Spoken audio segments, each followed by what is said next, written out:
ដាំស្ទាត់ទូថងសោថងណាបងកំសត់ប្រសិនមិនស្ទាត់មើលមាត់នួនល្អខ្ញុំចាំបាយបិណ្ឌមាក់ធុងបាយ៉ាងព្រះពុទ្ធបានត្រាំងពោធិសត្វធំតាមទៅតកឹងឲ្យចាប់ឆ្កែចងសុំផ្លូវទៅផងបានជូនដូនតាយើងពូតលីជេសណ្ដែកងអដូបងទៅជើងបងបួងសួងសច្ចាបរាំងតាំងតោបាំងជីវិកាអញ្ជើញពិសាមិនសរយារាំង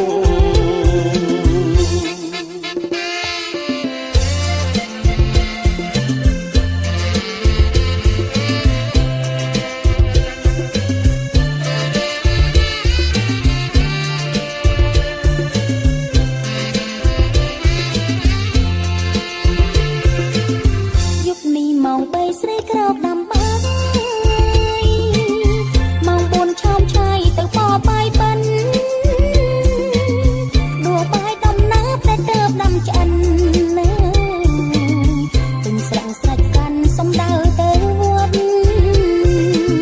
បងជួយពូតូនណាស្ងួនពិសីដំណាប់កាក្ដីស្រីចេះដាំស្ទាត់កំសត់ប្រសិនមិនស្ទាត់មើលមាត់នួនល្អខ្ញុំចាប់បាយបិណ្ឌមាក់ធុងបាយ៉ាងព្រះពុទ្ធបានត្រាំងពោធិសត្វធំតាមទៅតកឹងឲ្យចាប់ឆ្កែចងសុំផ្លូវទៅផងបានជូនដូនតាយើងពូតលីជេសណ្ដែកងអដូបងទៅជើងបងបួងសួងសច្ចាបរាំងតាំងតោបាំងជីវិកាអញ្ជើញពិសាមិនសរយារាំង